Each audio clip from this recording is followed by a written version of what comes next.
Hoje, no nosso bate-papo, nós iremos entender o que é cuidados paliativos e os seus benefícios. Comigo na bancada, ele que é jornalista, Carlos Albuquerque. Prazer mais uma vez estar aqui, Sônia, Carol. Boa tarde para quem é de boa tarde, bom dia para quem é de bom dia, boa noite para quem é de boa noite, boa madrugada. Depende do horário que você for assistir. Por aí vai. E para falar sobre esse assunto conosco, doutora Carol Mourão. Obrigada, doutora Carol. Eu que agradeço a oportunidade e não só de estar sentada aqui como pessoa e profissional, mas com o tema de cuidados paliativos. Então, vou já te perguntar, o que é cuidados paliativos? Cuidados paliativos é uma especialidade da área da saúde, onde eu atendo os pacientes que têm doenças que ameaçam a continuidade da vida. E não só uma especialidade médica, mas é uma especialidade multiprofissional.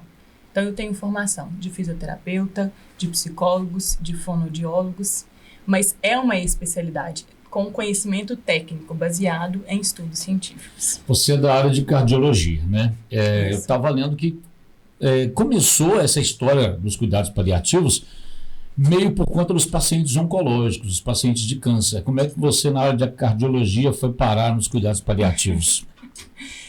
Sim, na verdade, o precursor disso são os pacientes oncológicos, que a sociedade hoje está um pouco mais preparada, vamos por assim dizer, com o quadro da oncologia, com a doença do câncer. Mas também temos pacientes do cuidados paliativos na cardiologia. Um paciente, por exemplo, com insuficiência cardíaca grave, a gente chama de grau 3 para 4, ele tem indicação de cuidados paliativos, porque é uma doença que acomete a continuidade da vida. E eu fui parar, eu acho que a vida me chamou.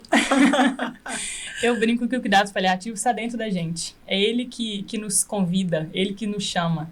E aí essa proximidade com a terminalidade, com o olhar humano, com o ser humano como ele de uma forma íntegra, sempre me chamou muita atenção.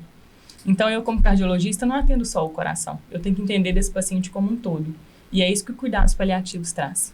Em qual fase que o paciente precisa deste cuidado? Na verdade, a gente tem alguns diagnósticos. Então, o paciente com insuficiência cardíaca, numa classe avançada, ele tem indicação de cuidados paliativos. O paciente com quadro de demência, por exemplo, Alzheimer, ele já tem indicação num diagnóstico precoce de cuidados paliativos. A especialidade de cuidados paliativos, ela não exclui as outras formas de tratamento. Então, por exemplo, um paciente oncológico, da mesma forma que eu entro com ele com o tratamento do suporte oncológico, eu já tenho indicação do cuidados paliativos e eles andam juntos, sempre junto, tanto na cardiologia quanto no paciente neurológico. Então, a gente tem um paciente, por exemplo, com ela, que é esclerose lateral amiotrófica. A gente tem muitos pacientes aqui em Valadares com isso, a gente faz essa abordagem com isso. Então, eu tenho o neurologista que acompanha esses pacientes, eu sei que é uma doença progressiva, mas junto com o acompanhamento com o neurologista, eu tenho o especialista em cuidados paliativos. E aí é uma junção, sempre junção. E aí que é importante o apoio psicológico até para a família, né? Porque eu suponho o seguinte, a expressão cuidados paliativos, talvez até por uma distorção no conceito, né, do que seja a coisa, muita gente se assusta. Olha, o seu paciente, o seu parente, o seu pai está indo para os cuidados paliativos. Eu suponho que se a pessoa tiver lido só um parágrafo sobre cuidados paliativos, ela já vai criar toda na cabeça dela uma situação. O meu pai vai morrer. Sim. E então aí esse é que é o problema, né? Eu acho que existe mesmo. Eu falo que a gente é uma plantador de sementes. E essa semente está sendo brotada no mundo inteiro, há muitos anos. Mas no Brasil é recente. E aí vem uma construção cultural na sociedade. O que é os cuidados paliativos? E assusta mesmo, quando eu falo para os pacientes, né, com o que a gente trabalha. Porque justamente carrega esse peso. O peso do não tem mais nada para fazer. E essa é a pior frase que alguém pode escutar. Porque eu sempre tenho tudo para fazer. Depende do que é o tudo. O que é o tudo para mim, o que é o tudo para você, o que é o tudo para você, Carlos. O que faz sentido para o meu tudo hoje? Então, a gente aborda as 5 dimensões de sofrimento humano. Então, a gente aborda a dimensão, na hora que você falou do quadro emocional e psicológico. Quais são os sofrimentos humanos que nos integra como todo? Eu tenho o sofrimento físico, que um deles maior é a dor, mas eu posso ter a falta de ar e outros inúmeros sintomas. Então, a gente tem que ser especialista em abordar sintomas, em controle de sintomas. O controle emocional, o que está fazendo esse paciente doer? O que está doendo a alma dele? O que integra ele como um todo? O social, Quando eu chego numa casa, eu preciso olhar para essa casa e entender qual que é o movimento social que percute essa família. O que tem que estar fora do lugar? O que eu posso ajustar? O que eu posso colocar na prateleira no seu devido lugar? Tá? Então, às vezes, por exemplo, a gente detecta um risco de um luto complicado. Então, se eu chego numa casa, às vezes na primeira visita, e eu vejo um filho que se esquiva, que não dá conta do assunto, que não conversa com o pai, a gente chama junto e fala o que a gente pode fazer por essa família, para a gente concluir as tarefas inacabadas, que é esse paciente e essa família ser abordado como um todo. E a questão espiritual, que entra junto, porque nós somos seres espirituais. Então, essas são as dimensões que a gente trabalha. Enquanto você falava, eu estava me lembrando do Rubem Alves, o grande escritor, professor, educador, pedagogo, Rubem Alves, que ele falava o seguinte, existe na medicina a ética da verdade e a ética da bondade. E ele contou uma historinha dizendo que o médico, muitas vezes, ele se depara, talvez, com aquela dúvida: eu conto para o paciente ou deixo de contar em nome da verdade, eu conto, falo a verdade nua e crua para ele? Ou em nome da bondade eu deixo de falar essa verdade? E ele dizia que se ele fosse médico, ele não teria dúvida. Ele optaria pela ética da bondade. Você já se deparou com essa encruzilhada? Ai, que pergunta boa! A verdade e a bondade andam juntas, de mãos dadas. Não tem como eu separá-las. Mas também não tem como eu fazer um cabo de guerra, uma briga de cabo de guerra, entre eu conto e eu não conto. Todos os pacientes com que eu trabalho, e já trabalhei, foram muitos com que eu tive a honra de ajudar na hora da morte, a maioria sabe que está morrendo. Eles sabem o acometimento da doença. Eu brinco que, assim, quando um paciente está deitado na cama, eu falo com a família, é ele que está lá sofrendo, o corpo dele avisa ele. Se alguém que já teve febre, o que a gente sente quando a gente está com febre? A gente quer ficar quieto, acamado, deitado, o corpo não consegue se alimentar de forma muito boa naquele momento. E aí você imagina um momento onde você está sendo acometido por uma doença grave. O corpo grita, ele fala de todas as formas. Então, normalmente, o paciente sabe. Mas existe algo que não existe esse cabo de guerra em eu ter que falar para o paciente, porque senão eu quebro um sagrado também com a família.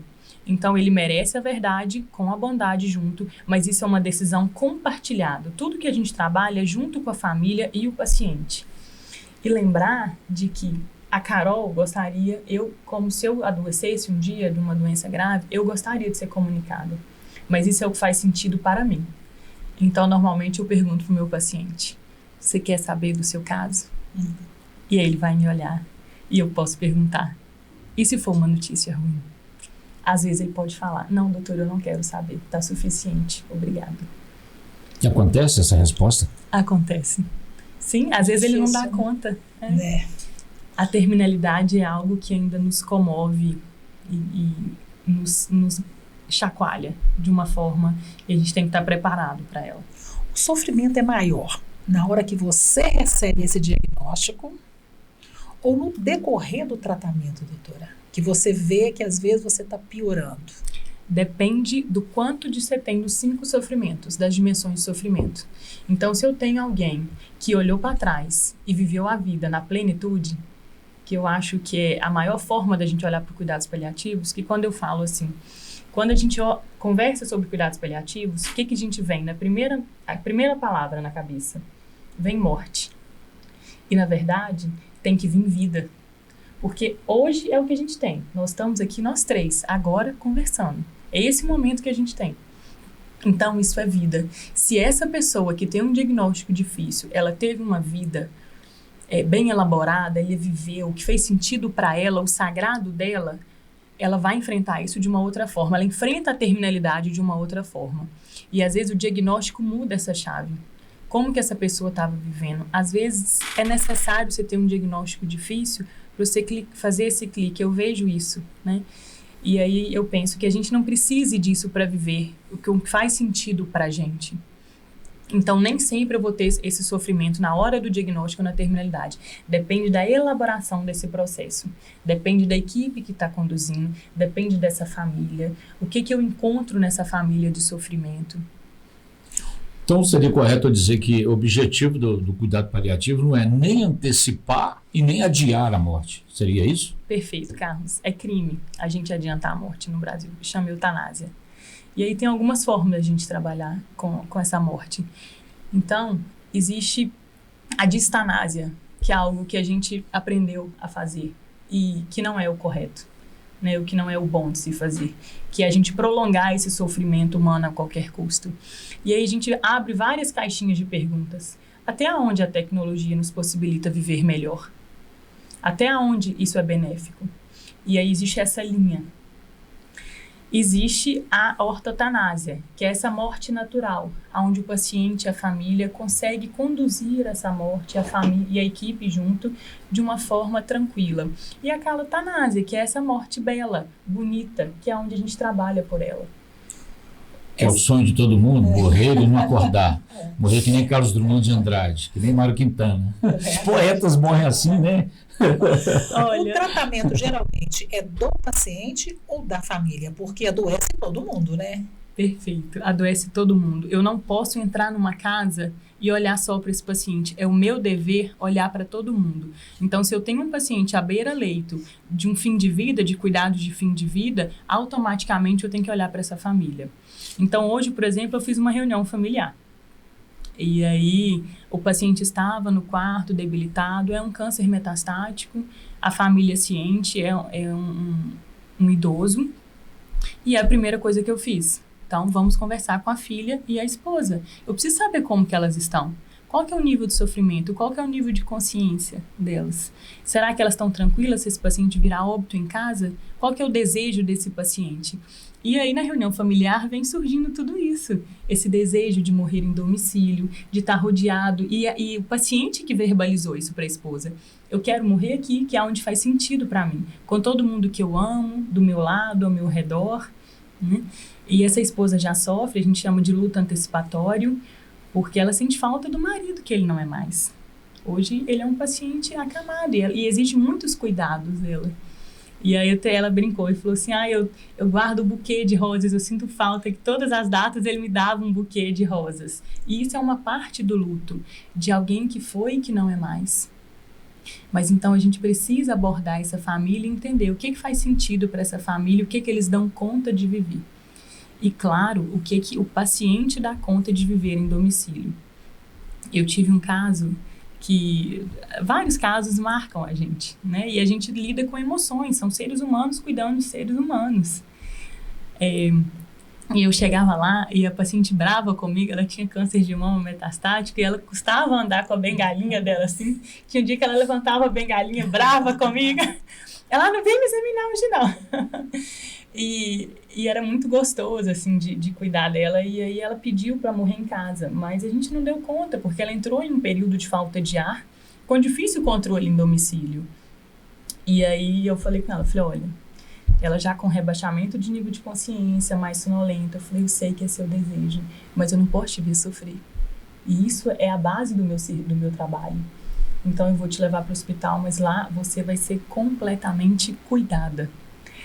O cuidado é muito diferente da cura, porque a cura é um ponto, o cuidado é um círculo gigantesco, onde eu posso fazer de tudo pelo meu paciente. E essa foi uma das cenas mais lindas que eu vi na vida, uma mãe despedindo de uma filha. E ela abraça a mãe assim, a filha, ela mal sustentava o braço, e elas se abraçam e elas se despedem. E é impressionante como que a gente dá conta. Isso dentro do processo dos cuidados paliativos. Dentro do processo. Porque, de repente, se não houvesse isso, essa cena não teria acontecido.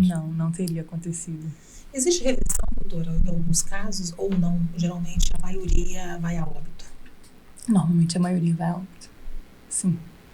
Porque essa é a indicação, né? Agora, não tem um tempo. Olha o que me foi perguntado hoje. Na verdade, normalmente, é me perguntado quanto tempo tem o paciente. E aí, sabe o que aconteceu hoje? Uma familiar falou comigo assim, doutora, o médico pegou no meu braço e falou que o meu marido tinha 6 meses de vida. Eu segurei na mão dele, segurei nos braços dele e falei assim, doutor, aqui essa palavra final é de Deus, não é nossa. E eu cito isso Porque a medicina existe um limite para além da ciência. E aí? Qual que é o tempo? Eu não sei normalmente. Tá? A não ser que a gente faz um diagnóstico a gente chama de processo ativo de morte, que é diferente. Mas quando existe uma divindade que nos rege, né? E a gente não especifica qual. Quando eu cuido da espiritualidade dessa família e do paciente, não entra a espiritualidade da Carol, mas entra eu entender a espiritualidade daquela família e a religiosidade, que são coisas diferentes. No caso, o profissional dá espaço para aflorar essa espiritualidade da família, do paciente, né? Sim, é o respeito ao que é o sagrado do outro, inclusive na religiosidade. E eu achei fantástico que a própria familiar deu a resposta para o médico. Falei, aqui a gente não fala de tempo, a gente fala de dar vida enquanto houver dias de vida. Enquanto estiver vida, nós estaremos lá. Doutora, o conceito de... Da hora a gente cai na palavra conceito, né? O conceito de cuidado paliativo, ele poderia se encaixar, por exemplo, no paciente de Alzheimer, porque ele necessariamente não vai morrer de Alzheimer. Talvez vá morrer de um outro problema qualquer. Mas há todo um procedimento ali, todo um cuidado que dá para encaixar nesse conceito de cuidado paliativo? Na verdade, é uma das indicações clássicas de cuidado paliativo. É o Alzheimer. É o Alzheimer. É o quadro demencial. E o Alzheimer é uma grande parcela do quadro demencial na população. A gente cuida de muitos pacientes com Alzheimer, porque a gente chama de progressão de doença. Da mesma forma que eu tenho um câncer que progride, eu tenho insuficiência cardíaca que progride e eu tenho Alzheimer que progride. Então, eu sei como que o meu paciente vai evoluir. Por exemplo, do quadro clássico que evolui, que chama disfagia. Ele perde uma coordenação motora de deglutição. Então, se alimentar fica um pouco mais delicado nessa fase de terminalidade. E o que a gente pensa muito? Chama alimentação de conforto. Como que é isso? É o que faz sentido para o paciente, é o que dá prazer afetivo. Eu brinco quando assim, gente, fecha o olho lá naquele almoço de domingo na casa de vó. O que a gente lembra? Cada um vai lembrar de um prato aqui, né? Na hora que passa aquele café, quem gosta de café, o cheiro te traz. A gente chama dessas emoções que tatuam na alma, das sensações afetivas. Então, essa alimentação de conforto. Além do quadro nutricional, a gente traz para o paciente essas memórias que vão fazer sentido para ele naquele momento. Porque a disfagia não vai deixar eu atingir um nível calórico excelente. Tá? Inclusive, pensar em vias alimentares alternativas, porque eu já sei que esse paciente vai evoluir e como que ele vai evoluir. Então, é importante a gente saber como cada doença se manifesta no paciente.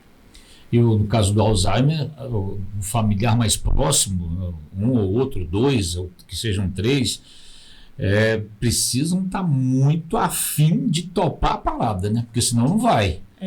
Porque é difícil, né? É difícil, Carlos. E assim, é sem romantizar, né? Eu brinco assim que, apesar disso me envolver de uma forma de ser a minha essência de vida, o cuidados paliativos, a gente não é só romance, porque a gente sabe que o cuidado exaure o cuidador, né? O familiar. Existe a síndrome do cuidador, da exaustão do cuidador, por carga tanto mental quanto física. Então, o familiar tem que topar isso mesmo. E aí existe algo que eu falo que é o alinhamento de equipe com família. Então, se eu chego num local e eu não alinho a minha equipe junto com a família, não anda muito bem. Normalmente, a gente precisa andar todo mundo com a mesma fala. E os mesmos conceitos, todos interligados. E aí eu tenho um alinhamento de conduta. Então, se eu chego... Então, eu trabalho com a fisioterapeuta, com a enfermagem, né? E aí a psicóloga, a fono, está todo mundo alinhado naquilo junto com a família, nas reuniões familiares que a gente faz, a gente chama de alinhamento de expectativa. O que você espera da nossa equipe e o que a gente espera de vocês como família e como paciente. E aí quando você alinha isso, normalmente a gente tem um sucesso maior, com um pouco mais de leveza. Eu falo que tem dor, mas a gente traz um pouco mais de leveza no processo. É porque tem que ter um alinhamento, né, entre o médico que cuida da doença e, né, de vocês, o cuidado paliativo que cuida da dor física, emocional. Vocês conseguem falar essa linguagem, doutora? Sim, conseguimos, porque eu falo que é uma das bandeiras que eu levanto, é uma especialidade, então tem estudo, nós temos formação. Eu sou pós-graduada em cuidados paliativos. Eu tenho muito orgulho da minha formação, porque é uma médica referência no Brasil, que é a doutora Ana Cláudia Quintana, que é autora daquele livro A Morte é um Dia que Vale a Pena Viver. E é isso mesmo. Se a vida vale a pena viver, a gente tem que olhar para essa morte também. Como eu tinha falado, se a gente se prepara tanto para uma mãe ganhar um bebê, tem tudo estruturado para a gente nascer, por que não na nossa única certeza, que é a hora da gente partir e de morrer? Como é que a gente encara essa única certeza da vida? Como um processo natural e talvez doloroso, mas de forma mais natural. Pelo que eu estou vendo aqui, a cardiologia perdeu uma médica para os cuidados paliativos, isso é verdade? Tem espaço para tudo, eu tenho coração de mãe. Sim. Indica os cuidados paliativos, é o médico ou é a família que procura? Porque é uma coisa nova. É uma coisa super nova. E aí eu vejo que é uma cultura a ser desmistificada na sociedade.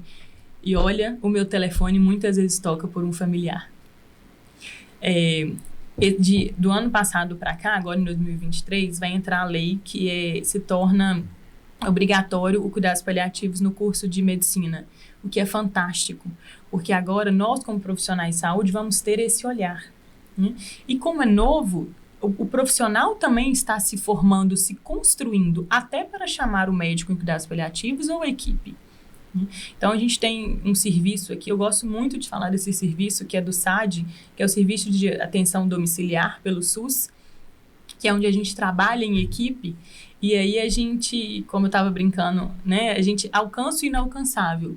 Então, essas pessoas que às vezes não teriam essa assistência, que têm um quadro de terminalidade, a gente consegue ir e dar conta desses pacientes, desse processo. Então, a gente tem feito isso de uma forma muito bacana, com esses cuidados de fim de vida. A gente tem transformado isso. E eu falo a gente, porque não tem equipe no cuidados paliativos. Não tem como. A gente é sempre em equipe. Então, às vezes, vem o chamado do colega, o que tem aumentado muito os meus telefones, eu brinco que tem aumentado demais as minhas ligações para ajudar nos processos, mas também de familiares. A internet, eu acho que está aí para ela somar, para dar esse movimento de informação para a gente. Isso tem crescido, que é muito bom. E quando você fala que vem do SUS, né, é um dos lugares que a gente consegue encontrar esse tratamento, a gente imagina que é uma coisa demorada, né? Você fica ali numa lista de espera. Eu acho que é meio que até chegar no seu nome, já passou muito tempo, já houve muito sofrimento, né, doutora? Olha, primeiro não é meu nome, né, assim, é toda uma equipe, eu sou muito grata, assim, de ter sido presenteada, de trabalhar com isso, mas a gente tem muita gente boa aqui em Valadares, tem médicas, né, tem a médica especialista, que é a doutora Marcela Gontijo, nutróloga, tem a equipe do SAD, mas Valadares foi presenteada com esse serviço. E os coordenadores, o doutor Eduardo e a enfermeira Patrícia, ambos com formação em cuidados paliativos, e não tem essa fila tão grande de espera. A gente tem conseguido alcançar muita gente. Então, eu não vejo esse prolongamento, não. Na verdade, esse serviço é novo, tem 2 anos, e a gente tem conseguido dar uma rotatividade de admissão, sabe? Assim, então, a gente tem conseguido... Nossos bracinhos estão maiores, tem alcançado. Ocorreu agora a situação daquelas pessoas que não nasceram com alguma deficiência física e, ao longo da vida, se tornam deficientes por algum acidente de trânsito, virou cadeirante. Eu tenho um irmão que há 4 anos ele caiu num telhado, ele é pedreiro e virou cadeirante, virou paraplégico. E a gente percebeu na família todo esse movimento, quer dizer, a partir do momento que veio o diagnóstico, ele não vai andar mais, só se houver um milagre, aí a própria família se juntou para tomar os cuidados paliativos. Do tipo, o que nós vamos fazer agora? Vamos comprar uma cadeira diferente, vamos fazer uma vaquinha, é um colchão d'água, né? Eu acho que é o colchão de ar, não sei. Vale por esse caso, né? Da pessoa que se descobre, de repente, deficiente. Na verdade, o que vale por esse caso é o cuidado. E aí eu vejo muitas vezes, a gente faz um serviço de deshospitalização. Então, um paciente que está internado, então ele chega, mesmo que ele fez um quadro de sepsis, uma infecção grave, ficou internado na UTI, fez um síndrome do paciente crítico, ele chega em casa com sonda nasentérica, às vezes com uma sonda vesical de demora, então sonda para comer, sonda para fazer o xixi, ele chega com uma traqueostomia para respirar e a família se pergunta, e agora? O que nós vamos fazer? O que eu faço com esse paciente? Então, a gente, não necessariamente do cuidados paliativos, não, mas de reabilitação. Tá? Olhar para esse paciente com um novo olhar, com um novo cuidado. Claro que como nós somos equipes que lidam melhor com esse paciente, a gente acaba orientando essas famílias nessa reabilitação. Mas eu li um livro de uma médica e o título do livro é Somos Todos Paliativo. O que é muito interessante. A vida é paliativa, né? A vida. E não é? Porque assim, e aí? Será que a gente tem que... a gente não pode olhar para a vida de outra forma? Com o que nos acende o olho? Com o que faz a gente vibrar? O que faz a gente viver? Qual que é a essência que nos move no dia a dia? Eu brinco, eu não sei se eu vou terminar o dia hoje. Então, pelo menos que eu tenha olhado para trás e falado, eu fiz valer a pena. Porque, na verdade, somos todos paliativos. Nesse agora que nos pertence. E aí, com uma administração e uma adaptação na forma de cuidado. O caso, a gente vê que ela fala com muita leveza, né? Eu tenho certeza que alguns pacientes... eu penso que talvez nem todos os seus pacientes, na hora que você vai ali, tem essa leveza também, porque nessa hora você fica, de certa forma, amargo, né? Você, às vezes, não quer aceitar determinada situação que acontece com a gente. Você depara com esse tipo de situação? Deparo, mas muitas vezes mais com o familiar. O paciente normalmente tem uma aceitação maior do que o acomete, porque está na pele, gente. Está na experiência da vida. E é só ele que sente. Por mais que ele tente me colocar em palavras, é ele que está sentindo. Então, existe um quadro diferente. Mas a gente sabe que o luto, ele vem de várias formas, né? Igual eu falei do luto antecipatório. E aí a gente tem uma das fases é a negação. Não de forma linear. A gente flutua. Tá? Então, nesse momento do diagnóstico, a gente tem sofrimento, sim. Mas o que eu vejo, eu falo que dor compartilhada é dor diminuída. Se esse paciente tem um apoio de uma equipe, um apoio familiar, com quem ele possa dividir o que dá agonia, angústia aos sentimentos e emoções dele, normalmente a gente traz isso de outra forma. É a mesma coisa do paciente estar num leito de morte, ele está em sofrimento, a base do sofrimento dele, seja espiritual, emocional, e ele quer falar disso. Eu estou indo embora. Como eu disse, os pacientes normalmente sabem que eles estão indo embora. E aí a gente pega um escudo e fala, não, tá tudo bem, vai ficar tudo bem, o senhor vai conseguir sair dessa. E aí eu imagino que isso constrói muros, ao invés de construir pontes. Porque se eu construo pontes, eu consigo acessar esse paciente. E normalmente eu preciso de uma escuta ativa, de entender o que ele está passando, às vezes só escutar. E às vezes só escutar, eu tiro esse amargo dele. É porque eu acredito que 10 pessoas podem receber o mesmo diagnóstico, né? Mas a aceitação de cada um é completamente diferente. Completamente diferente, porque temos vida diferente. Temos viveres e experiências que nos moldam de forma muito diferente. Será que ele deixou de fazer alguma coisa? Será que ele deixou de viver algo que ele queria viver? Então, às vezes, num leito de beira-morte, eu falo com o meu paciente, tem alguém que você queira ver? Tem algo que você queira me dizer?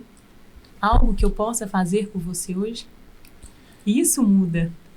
Em nenhum momento eu falei de morte com ele. Eu falo da vida, porque ali eu tô com ele. E o que eu posso fazer por ele ali, naquele momento, que vá trazer esse sossego e essa paz? E no meio desse contato com pacientes ou familiares, há momentos que se aproximem daquilo que os doutores da alegria fazem, por exemplo, no meio dessa equipe multidisciplinar, há momentos em que vocês fazem algo parecido com o que os doutores da alegria fazem? Na verdade, eu sou admiradora dos doutores da alegria, mas na verdade quem traz isso é a vida, Carlos. É a vida que às vezes a gente está numa reunião familiar e entre risos e choros a gente ri, a gente dá gargalhada, porque vem as histórias da vida. Vem as histórias do paciente que está no leito, de uma forma engraçada. Como eu lembro aqui, carrego no meu coração os milhares dos meus pacientes. Né? Como eu disse, a brincadeira, né? Que eu chegava lá, ela levantava, a minha paciente levantava a bengala para mim. E a gente ria, porque tinha riso no meio disso tudo.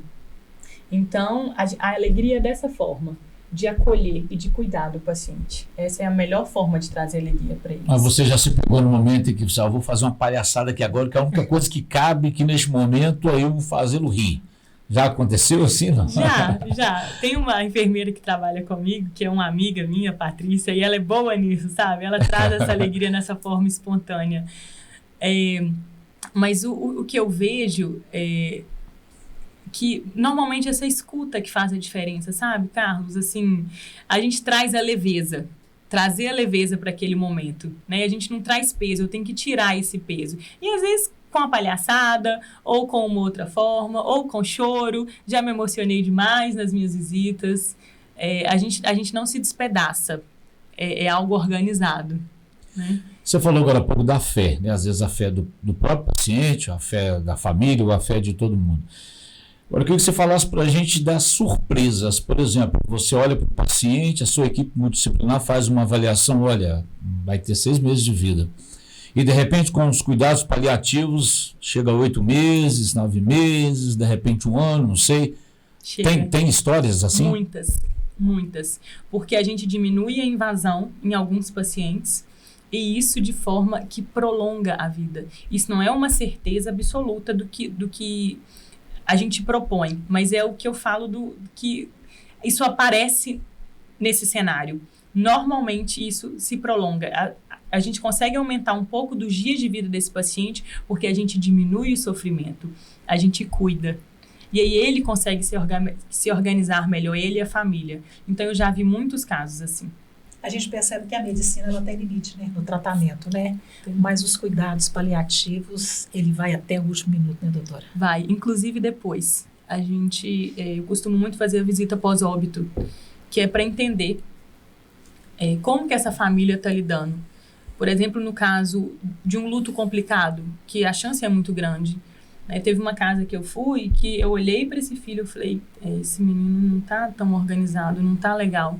E aí, na visita pós-óbito, a gente confirmou que ele estava em luto complicado. E aí, a gente tem que intervir. Intervir com a indicação médica, tanto de psiquiatra, quanto, por exemplo, de uma terapeuta, para ajudar essa família. Porque o luto faz parte do cuidados paliativos. Mas essa visita pós-óbito, ela é uma coisa compulsória, assim, do tratamento? É um procedimento de rotina? Ou vem a demanda, alguém procura, olha, doutora, não estou bem, como é que é esse normalmente já está na rotina do nosso serviço. A gente faz uma visita pós-óbito para entender. Eu falo que para dar um laço, né? São as duas pontas ali, família e equipe, que se unem para dar o laço do que ficou, de como foi feito, né? De como que a pessoa está se sentindo, se esse familiar está devidamente acolhido. Então, normalmente é um serviço que a gente faz. Os médicos, todos os médicos, normalmente, eles assinam embaixo dos cuidados paliativos ou há sempre uma voz dissonante que acha que isso é uma bobagem ou que isso não tem valor? Existe essa voz dissonante, assim ou não? Eu acho que essa voz existe como falta de conhecimento, por ser algo novo. Assim, não é relativamente novo, né? Você vê assim que na Europa, nos Estados Unidos, isso surgiu há muitos mais anos, né? Com uma evolução maior, uma desenvoltura melhor da sociedade. Mas então essa voz ainda aqui no Brasil, que emerge, é a falta de conhecimento, mas que a gente está lidando com isso de uma forma muito boa. Então, eu vejo os colegas procurando conhecimento, procurando leitura, meus alunos, né? Então, eu sou orientadora da Liga de Cuidados Paliativos da Univale. E eu vejo a diferença. Foram os meninos do terceiro. Eu falo meus meninos, são meus meninos, gente. Eu sou professora. Então, são eternamente meus meninos. Que lá no terceiro período, falando, professora, a gente quer montar uma liga de cuidados paliativos. Eu falei, gente, na minha formação... Eles já vão sair de lá com isso na cabeça. Com né? isso na cabeça. A minha formação, eu não escutei. Eu não existia cuidados paliativos na minha época de formação. Não tem tanto tempo, né, gente? Eu ia falar isso agora. Eu vou fazer 10 anos de formada, então, assim, você vê que é relativamente novo. E aí eu fico feliz que essa falta de conhecimento está sendo preenchida. E isso está sendo muito bem difundido. Graças a esses meios de comunicação, a vocês, né? Eu agradeço muito de novo por estar aqui sentada falando disso. É uma forma da gente disseminar esse conhecimento, inclusive com os profissionais de saúde. Então, eu acho que essa voz, cada vez ela vai ser mais e mais silenciada, Carlos. E é possível que as famílias, conhecendo até a expressão cuidados paliativos, elas comecem até a cobrar mais isso, né? Não só no SUS, mas na rede particular também, dos planos de saúde. O conhecimento vai fazer toda a diferença aí. Sim. E eu acho engraçado, assim, como que o paciente nos ensina a paliar. Eu tive o meu primeiro paciente de cuidados paliativos que a gente brinca que ele que ensinou, porque era dele. Ele não tinha conhecimento técnico, mas ele tinha conhecimento de vida. Então, a gente queria fazer a gente fala, aquela questão da alimentação, era um paciente traqueostomizado, com diagnóstico de esclerose lateral amiotrófica, que é uma doença que acomete e paralisa o corpo todo, mas a cabeça está sã. Ele o tempo inteiro consciente. E a gente conversava por leitura labial, porque a gente não tinha tecnologia ali. Então, ele não tinha conhecimento técnico, mas ele falava: eu não quero ser invadido, eu quero permanecer aqui com os meus filhos, da minha forma. E eu brinco com ele que eu combinei de tomar um café com ele do lado de lá quando eu for embora. Porque o paciente já traz isso dessa forma, ele já tem elaborado dentro dele. Eu tive um paciente que escolheu a roupa que queria ser enterrado, que reuniu com a família, se despediu, que chamou o advogado, que falou: deixa eu pensar nisso, essa parte burocrática que nos cabe. O que eu posso fazer para facilitar a vida dos meus filhos? Então, o paciente traz essa demanda que está em nós também. A gente ajusta, a gente ajuda. Me vem à cabeça agora um paciente oncológico que, de repente, ele vira e fala: não quero mais fazer quimioterapia, não quero mais fazer radioterapia. E aí, os cuidados paliativos se encaixam aí para ele? Na verdade, se ele tiver um quadro de metástase, se encaixa. Mas vamos para a perguntinha mágica. Por quê? Por que ele não quer fazer quimioterapia? Aí você vai devolver a pergunta para ele. Sim. O que ele quer fazer com o tempo de vida dele? Então, eu posso ter falado: doutor, eu não quero tratar. Eu não quero passar o tempo que me resta da minha vida aqui tratando. E aí, a gente chama esse oncologista para falar: e aí, faz sentido ou isso é medo? Porque se for medo, será que tem uma forma da gente abordar isso com um oncologista? E falar: não, você tem chance, grandes chances aqui, vamos investir. Ou esse paciente fala: não, eu não quero, eu já fiz N quimioterapias, várias sessões de radioterapia, eu já estou no meu fim de vida. E aí talvez faz sentido ele suspender isso, mas isso tem que fazer sentido para ele. Eu quero viajar ao mundo, ou eu quero viver de outra forma, eu quero morar lá na beira da praia e me conectar comigo, com a essência que me cabe. Ou não, doutor, eu quero fazer essa quimioterapia porque eu preciso ver o meu filho formar. Eu quero conseguir estar lá naquela cadeira e bater palma na hora que o meu filho formar. Se faz sentido para esse paciente, vamos fazer isso por ele. Se a medicina nos permitir e se o corpo dele responder. Então, essa individualização. Eu acho, o tempo inteiro que ela fala aqui, tem situações que deixam a gente altamente emocionado, né? Porque eu não aguentaria jamais estar fazendo o papel que você exerce. Porque tem que ter muita sabedoria, muita estrutura para segurar, doutora. Coração aquecido e sangue frio, né? Olha, não, sangue frio, no caso aqui não.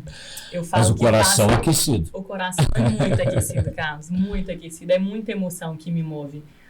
Mas a primeira lei dos cuidados paliativos chama autocuidado. E aí, para eu estar em pé, eu tenho que estar respirando, eu tenho que ter oxigênio correndo aqui, nos meus pulmões. E aí eu faço aquilo que me deixa em pé. E aí seja em atividade física, com saúde mental, com terapia, com amigos, com família, com a minha filha linda. E isso é o que me preenche, porque eu só cuido do outro se eu estiver em pé, Sônia. Então, muitas vezes, a gente sabe que o cuidados paliativos mexe nas emoções. Não adianta a gente falar que não mexe, porque a proximidade com a morte mexe com todos nós, inclusive os profissionais de saúde. A gente está aprendendo a lidar com isso. Mas quando a gente tem esse autocuidado, de eu olhar para a Carol, de acolher a Carol, entender a Carol, a gente vive de uma forma diferente. E aí isso me sustenta para dar conta de fazer o que eu vivo. E as pessoas que mais me perguntam é isso: como é que você dá conta de fazer o que você faz? Então, doutora, eu queria também saber, eu já até imagino a resposta, né, que esse tratamento, os planos ainda não devem cobrir, né? Como existe ainda uma construção, tá, desses cuidados paliativos na imersão à saúde. Inclusive, a gente está tendo movimentos, igual agora vai ter o movimento das paliativistas, assim, para fazer sempre que essa lei seja seguida, né? Então, a gente tem comissões no estado de Minas Gerais, inclusive essa enfermeira Patrícia faz parte dessas comissões, né? Para a gente ir junto com os hospitais, junto com os cuidados paliativos, sabe? Com essa imersão. Talvez a gente ainda precise até de mais profissionais para abranger todo mundo, porque é muita gente que precisa da gente, é muita gente. Mas isso está sendo construído em forma de lei. E o que eu acho que isso é fantástico, cada vez que a gente progride com uma lei e a gente progride com essa construção intra-hospitalar ou extra-hospitalar, ou no serviço de saúde, ou na atenção primária, eu acho que esse é o presente e o futuro do Brasil. Você citou livros aí, eu quero saber quando é que você vai escrever o seu sobre cuidados paliativos. Você já tem material para isso. Carlos, eu tenho muito material e eu falo que isso está aqui, ó, tá aqui dentro me rondando, porque quando a gente eu paro para rever todas as histórias que eu tive a honra de estar junto. Tem um livro que chama, né, Histórias Lindas de Morrer, onde a doutora Ana conta os casos. Não, o título já é maravilhoso, né? O título é maravilhoso. E a gente tem muitos livros, tem muita gente boa nesse Brasil de meu Deus, gente. A gente veio de um congresso agora, o Congresso Nacional de Cuidados Paliativos, que foi em Curitiba, né? E aí a gente vê o tamanho da sede dos profissionais em lidarem com isso. Então tem muito livro bom, tem muito conteúdo, muito estudo científico bom para a gente fazer isso. Mas quem sabe um dia... Você pode escrever os científicos também, o pessoal vai agradecer lá na universidade, mas o aqui para a gente ler aqui fora da academia também seria legal, né, Suana? Com certeza. Doutora, quero agradecer demais. Vou te falar assim, que foi muito prazeroso bater este papo. A gente saber que existem limites na medicina, mas existe o paliativo, né, que vem após para socorrer a gente, para socorrer a família, que são momentos muito difíceis, né, e que às vezes você fica sem direção, e saber que vocês estão aí para dar essa direção, né, aos familiares, aos doentes, tá? Eu agradeço em nome de todas essas famílias, que seria tão bom, é tão bom, né, Carla, a gente ter uma pessoa com a alma tão boa, que você transmite isso para a gente. Espero que sua equipe também tenha essa mesma essência que você tem. E foi um bate-papo muito gostoso. Obrigadão. Eu diria que enquanto ela respondia as perguntas, eu ficava imaginando, se for assim que ela lida com os pacientes, o cara vai viver mais uns 2 anos, 3, 4, por aí, vai querer morrer não. Obrigada pela sua participação. Eu que agradeço. Obrigado, Carol. Parabéns pelo trabalho. Gente. Muito obrigada. Que honra. Conceito Podcast. Se inscreva em nosso canal.